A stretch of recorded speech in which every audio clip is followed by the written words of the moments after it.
El puerto de Veracruz brillaba bajo los últimos rayos del atardecer, con una brisa tibia cargada de sal y aroma a bugambilia. Miré mi reloj las 6:55 de la tarde. Ajusté la mascada de seda alrededor de mi cuello, sintiendo el suave roce contra mi piel. En la azotea del club marítimo, las luces doradas colgaban como encaje de boda, adornando las barandillas de hierro. Desde la calle se escuchaba el murmullo de la música, el tintineo de copas y risas educadas que el viento traía hasta mí. Subí las escaleras de piedra con cuidado, evitando tropezar con los adoquines. En mi brazo llevaba una caja de regalo envuelta en azul oscuro, con un listón plateado. Dentro 2 copas de champán vintage, grabadas con iniciales, y una carta que me había tomado 3 noches escribir. Por 15 años de amor había escrito, y por todos los que vendrán. En lo alto de las escaleras 2 hombres de traje negro custodiaban la entrada. Uno sostenía una lista. «Buenas noches, señora», me saludó. Celeste Ramírez respondí. «Vengo a la fiesta de aniversario de los Morales». Asintió y recorrió la lista con el dedo. Luego volvió a subir. Y se detuvo. «Disculpe, ¿cuál dijo que era el apellido Ramírez?», repetí ahora en voz más baja. «Soy la mamá de Lucía». Frunció el ceño, revisó de nuevo y cruzó una mirada con el otro guardia. «Lo siento, señora. No está en la lista». Parpadeé. «Debe haber un error. Yo reservé el lugar. Pagué el anticipo hace 6 meses. Celeste Ramírez es la madre de la festejada. O bueno, de la esposa debería decir». Intenté reír, pero sonó frágil como vidrio a punto de romperse. La puerta se abrió detrás de él y el sonido de risas y un piano clásico se escapó. Pude ver a la gente vestida de negro y crema meseros, ofreciendo charolas con canapés de camarón y copas de prosecco. Entonces la vi. Lucía apareció en la puerta radiante en un vestido verde esmeralda. Su cabello, recogido, su maquillaje impecable como si estuviera lista para una cámara. Me vio de inmediato. Su sonrisa se desvaneció. Mamá dijo con voz baja y seca: «¿Qué haces aquí?». Tragué saliva. «Lucía, es tu aniversario. Quise estar aquí. Traje algo». «No debías venir», me interrumpió. «No estás en la lista». «¿No estoy en la lista?», repetí con la voz quebrándose. «Cariño, yo pagué esto. El lugar, el banquete, todo». Su mirada se deslizó hacia la caja de regalo y luego se apartó. Fue un gesto. «No pensamos que vendrías». A sus espaldas vi a Carlos, su esposo, junto a la barra con un vaso en la mano. Desvió la mirada cuando nuestros ojos se cruzaron. «No hagas una escena, por favor», dijo Lucía, señalando a los guardias. «Puedes irte, es nuestra noche». El primer guardia carraspeó incómodo. «Señora, voy a tener que pedirle que se retire». Asentí. Mis piernas se movieron antes de que mi mente lo procesara. Di media vuelta, mis tacones resonando demasiado fuerte en la piedra. Mis manos apretaron la caja con más fuerza. Al llegar al final de las escaleras, escuché su voz una última vez. «Saquen a esta mujer de aquí». No me volví. Seguí caminando más allá de la reja de hierro, más allá de los invitados que llegaban detrás de mí, más allá de los ballet que desviaban la mirada demasiado rápido. La caja temblaba en mis manos. Ni siquiera me había mirado a los ojos. El camino a casa pasó borroso entre las luces del tablero y el silencio de las calles empedradas de Veracruz. No lloré. Todavía no. Giraba la caja de regalo en mi regazo como si aún pudiera significar algo. Ni siquiera había tenido la chance de dársela. Mi nombre no estaba en la lista. Yo no estaba en la lista. El estacionamiento bajo mi departamento estaba medio vacío. Me estacioné en mi lugar de siempre, apagué el motor y dejé que el silencio cayera como polvo. La radio seguía encendida con un zumbido suave. No podía moverme. Mis manos aún rodeaban la caja. No siempre fue así. Eso era lo que mi mente repetía mientras estaba ahí sentada. No siempre fue así. Lucía tenía 7 años cuando Marcos murió. Un infarto en el pasillo de frutas y verduras del súper. Sin aviso, sin despedida. Solo una llamada de un extraño.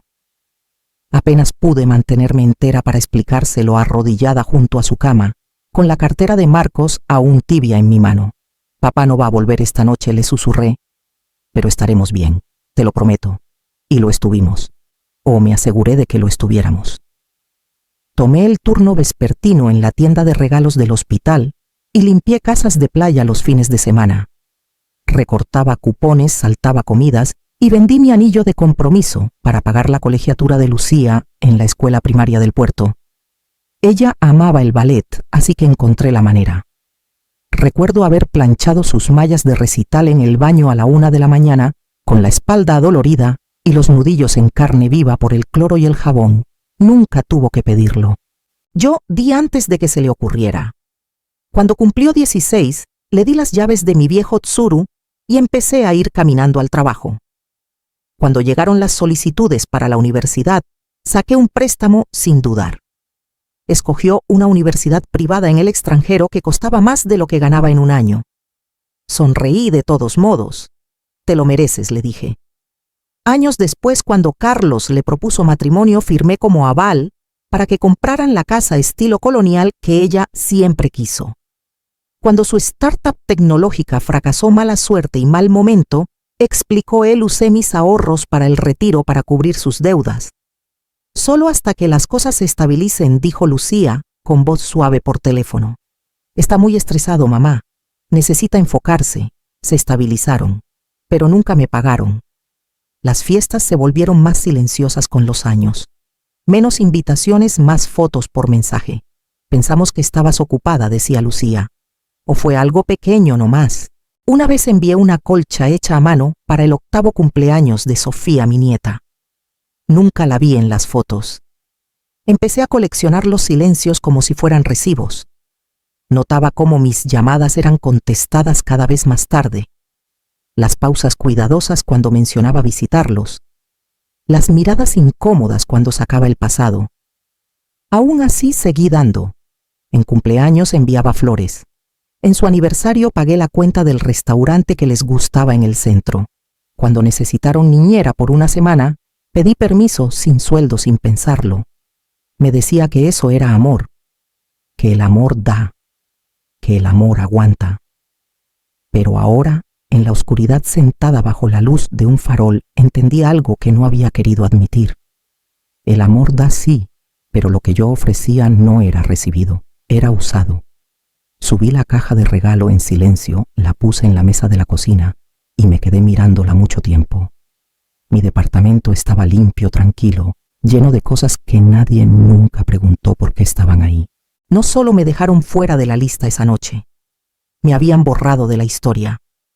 Y por fin empezaba a entender desde cuándo habían levantado la pluma. A la mañana siguiente, estaba sentada en la mesa de la cocina con una taza de café ya fría. La caja de regalo seguía cerrada a mi lado, el listón empezando a descolgarse. La luz entraba por la ventana cálida e indiferente. La vi caer sobre el prendedor de zafiro en mi chaleco. Una piedra azul pequeña rodeada de diamantitos. Era de mi madre. Lo usaba todos los domingos. Después de que ella murió, lo empecé a usar en días tranquilos como este. Creo que Lucía nunca lo ha mencionado. Ni una vez. Antes pensaba que solo no lo notaba. La Navidad pasada volvió a mí de repente como un golpe de calor. Había horneado un pay de nuez envuelto regalos para Sofía y esperado junto al teléfono con un suéter rojo que no usaba desde hacía años. La llamada nunca llegó. El 26 de diciembre. Lucía me mandó una foto de Sofía con un trineo con nieve cayendo en el fondo de una cabaña que no reconocí. Cuando pregunté dónde estaban, respondió, Valle de Bravo. ¡Ay, creí que tenías planes con las señoras de la iglesia! No quisimos interrumpir. Leí ese mensaje más veces de las que quiero admitir. Sí tenía planes con ese pay y una película navideña en mute. Y luego estuvo el evento benéfico en primavera. Lucía me invitó, lo cual ya era sorprendente. Me puse un vestido azul marino y mi prendedor esperando que tal vez se sintiera como pertenecer. Me presentó a un grupo de sus colegas junto a la mesa de la subasta silenciosa. «Esta es mi mamá», dijo con una sonrisa tensa. «Es muy independiente». La palabra quedó flotando pegajosa y fuera de lugar. No cálida, no orgullosa, solo distinta. Una de las mujeres sonrió educadamente y luego se giró a hablar con alguien más. Pasé el resto de la noche fingiendo que me gustaba el rosado seco. 2 meses después, Carlos me llevó aparte en el recital escolar de Sofía. Le había contado a una pareja joven en nuestra mesa una breve historia sobre cómo Lucía cantaba canciones de musicales en la cocina incluso cuando no teníamos luz durante el huracán del 2004. Era una historia tierna, o eso pensé. Después Carlos se acercó y me dijo: «Celeste, sé que no lo haces con mala intención, pero ¿podrías no contar tantas historias de lucha? Algunos de nuestros amigos no se identifican con eso». Sonreí y asentí fingiendo que entendía. Pero esa noche frente al espejo, me pregunté si partes de mí estaban siendo borradas en silencio. La cosa es que no pasó de repente. Fue una exclusión lenta, cuidadosa, no violenta, solo constante, como el agua que talla la piedra. Y todo ese tiempo pensé que solo tenía que ganarme mi lugar de nuevo. Ser agradable, útil, silenciosa. Pero ahora de pie frente a la ventana mirando la mañana, lo dije en voz alta. Nunca estuve dentro. La línea no se trazó anoche. Había estado ahí por años. Solo que por fin di un paso y noté que estaba del lado de afuera. Y quizás por primera vez no me interesaba volver a cruzar. No dormí esa noche. No porque estuviera llorando, sino porque mi mente no paraba de encajar las piezas. A las 5 de la mañana, preparé un café tan fuerte que podría quitar pintura y saqué una caja metálica vieja del fondo del closet. Era más pesada de lo que recordaba, con la llave aún pegada debajo. Adentro una pila de folder recibos sujetos con clips y una USB etiquetada Impuestos 2012-2019. La llevé a la mesa del comedor y empecé a ordenar. No era rabia, no exactamente. Era algo más frío, más afilado, como si alguien hubiera encendido una luz y por fin viera el suelo cubierto de fragmentos. Los archivos eran viejos pero completos. Lo había guardado todo, cada transferencia, cada préstamo, cada pago. Un correo impreso de Lucía en 2017 pidiendo ayuda con las colegiaturas de Sofía. Una nota de Carlos sobre solo un problema temporal de flujo de efectivo para su segunda startup. Transferencias etiquetadas como apoyo familiar. Nadie pidió recibos y yo nunca insistí. Ese fue mi error. Para el mediodía tenía una cifra 5.600.000 pesos en los últimos 11 años. Abrí la app de mi tarjeta de crédito más por costumbre que por esperanza. Pero ahí estaban 3 cargos nuevos del lugar. Arreglos florales adicionales, $24.000. Paquete de barra premium, $56.000. Reloj Omega clásico de joyería Ramírez, $135.000. Me quedé mirando ese último. Conocía esa marca. Marcos solía admirar sus relojes en revistas. Nunca compró uno. Decía que era demasiado extravagante. Pero Carlos llevaba uno en la fiesta presumiendo su muñeca durante un brindis. Por el hombre que me enseñó a amar, dijo sonriendo a Ricardo, el papá de su suegro. El reloj había sido mi regalo. Me quedé inmóvil. Luego me levanté, fui a la cocina y tomé la caja de regalo de la mesa. La abrí despacio. Las copas estaban envueltas en papel azul, la carta encima. No la leí. La tiré completa a la basura. Entonces hice llamadas. Primero al lugar del evento. La mujer al teléfono sonó cautelosa cuando expliqué que no había autorizado los cargos adicionales. Asumimos que la tarjeta registrada estaba aprobada para decisiones en el lugar. No lo estaba, dije. Quiten todo más allá del anticipo inicial. Si hay algún problema, envíen el saldo restante a Lucía Morales. Hubo una pausa. Y el anticipo rediríjanlo como donación al refugio de mujeres Magnolia.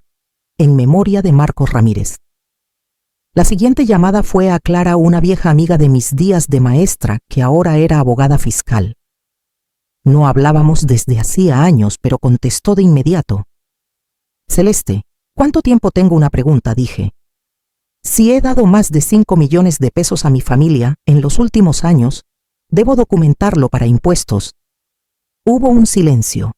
Luego, reunámonos. Hoy, para cuando terminamos la charla esa tarde, tenía una lista de acciones.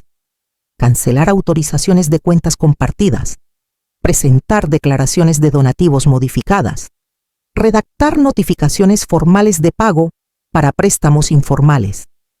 Clara incluso se ofreció a enviarlas certificadas si no quería enfrentarlas. Dije que no quería. A las 6:15 de la tarde, me senté frente a mi laptop y comencé a escribir. No un correo, no una carta, un libro de cuentas, una columna para lo que pedían, una para lo que di, una para lo que me costó, y una columna en blanco esperando lo que iba a recuperar. Llegaron sin avisar. Estaba doblando ropa cuando comenzaron los golpes en la puerta. No toquidos golpes. Abrí y ahí estaban Lucía, Carlos y mi hijo Esteban, parados en el pasillo como una delegación furiosa. Lucía entró primero. ¿Qué demonios hiciste, Carlos? La siguió con la cara roja, la voz cortante. Nos humillaste. El lugar congeló la cuenta. Les dijo a nuestros amigos que los cargos fueron rechazados. Esteban se quedó cerca de la puerta, pero la cerró tras de sí. Mamá, ¿qué pasa? Me quedé quieta y los dejé hablar. Lucía caminaba de un lado a otro, sus tacones apuñalando el piso de madera. Se suponía que esto era una celebración, un momento familiar. ¿Y tú lo convertiste en qué? Una jugada de poder. Siempre haces esto, espetó. Siempre te las arreglas para hacerte la víctima. Siempre has sido difícil. Carlos cruzó los brazos. Por esto nadie te quiere cerca. Es agotador. Caminé a la mesa sin decir nada. Tomé la carpeta que había dejado ahí esa mañana. Se la ofrecí a Lucía. No la tomó. Así que la puse entre ellos. La portada decía en letras simples, lo que tomaron. Adentro estaban las páginas de transferencias detalladas, fechas, explicaciones. Cada clase de ballet, cada préstamo, el primer pago de la hipoteca, la cena de ensayo de la boda, el fracaso del food truck, la colegiatura de Sofía, la inyección de capital de emergencia de Carlos, las navidades que se saltaron pero aceptaron transferencias de todos modos. No hice esto para humillarlos, dije. Mi voz era calma, demasiado calma. Lo hice porque pidieron más y finalmente necesitaba saber cuánto ya había dado. Esteban abrió la carpeta. Sus cejas se fruncieron mientras pasaba las páginas una por una. Carlos resopló. ¿Ahora estás llevando la cuenta? No, dije. Solo lo estoy escribiendo. Porque claramente ninguno de ustedes recuerda. Lucía dio un paso hacia mí. Actúas como si te debiéramos algo. Así es, respondí tranquila. No el dinero. Me deben reconocimiento, honestidad. Pero no estoy esperando que lo hagan. Su mandíbula se tensó. Nunca te pedimos que llevaras la cuenta. Los miré a los tres con las manos firmes, la voz baja. No me sacaron de sus vidas, solo lo admitieron en voz alta. Esteban cerró la carpeta y la puso en la mesa. No me miró, ni a ellos. Lucía se giró hacia la puerta tomando su bolso. Esto se acabó. Te arrepentirás de esto, mamá. Algún día cuando estés sola. Ya he estado sola, dije. Esto no es nuevo. Se fueron sin decir más. La puerta se cerró con un golpe sordo. Me quedé ahí un momento, la carpeta aún en la mesa, la ropa a medio doblar en la otra habitación. Luego caminé a la cocina, me serví un vaso de agua y miré por la ventana mientras el sol caía detrás del horizonte. Mis manos no temblaban. Mi voz no se había quebrado. Y por primera vez en años el silencio en mi casa no se sintió como castigo. Se sintió como espacio. Un espacio que ahora iba a proteger. 6 meses pasaron como un suspiro en un cristal lento al principio, luego desaparecido. Vendí el departamento, empaqué las carpetas, el prendedor, la colcha que nadie agradeció y manejé al sur hacia algo más pequeño, más tranquilo. Una casita de 2 recámaras en las afueras de Mérida, encalada con persianas color espuma de mar. Había un limonero plantado en el patio trasero y la agente inmobiliaria dijo que no había dado frutos en años. No me importó. Lo estaba intentando. Las mañanas llegaban más suaves aquí. Empecé a ser voluntaria 2 veces por semana en el refugio Magnolia, el mismo al que doné los fondos de la fiesta. Ayudaba a organizar talleres de educación financiera, doné libros, enseñé a mujeres a leer reportes de crédito y a hacer presupuestos. Era un trabajo callado, pero llenaba algo en mí, que había estado vacío mucho más tiempo del que había notado. La nieta de mi vecina Camila empezó a venir los viernes por la tarde. Su mamá trabajaba turnos dobles y me ofrecía enseñarle a hornear. Tenía 10 años con demasiada curiosidad y pocos lugares para ponerla. Le gustaba mi prendedor y lo llamó medalla de joya. La dejé usarlo una vez mientras hacíamos un flan de cajeta. Hizo más preguntas en 1 hora que lucía en 20 años. Y luego, una mañana llegó una carta. No una factura, no publicidad. Un sobre de verdad escrito a mano con letras redondeadas. Querida abuela Celeste, te extraño. Mamá dijo que te fuiste porque estabas cansada. ¿Por qué no me dijiste? Te habría abrazado. Extraño tus historias. Puedo escribirte, estaba firmado con cariño, Sofía. Me quedé con la carta 1 hora antes de moverme. Luego envolví una copia de El Jardín Secreto, mi favorito de niña, y metí una nota que decía: siempre puedes visitarme, pero solo si traes preguntas, no disculpas. Antes de cerrar la caja, añadí una galleta de azúcar con limón de Camila, solo porque sí. Esa semana me reuní con mi abogada y firmé nuevos documentos para el poder médico. Quité a Lucía y puse a mi vecina Corina. Ella me había llevado sopa cuando tuve gripa. Me sostuvo la mano cuando me mareé. Me preguntó cómo estaba y esperó la respuesta. No era la sangre lo que construía confianza, era la presencia, el patrón, la constancia. Y quizás eso era el legado de verdad, a quien eliges, no a quien te asignan. La marea estaba baja esa mañana y la brisa llegaba cálida desde el agua. Me senté en un banco desgastado cerca de las dunas con un termo de té en las manos, viendo a una niña perseguir gaviotas por la arena.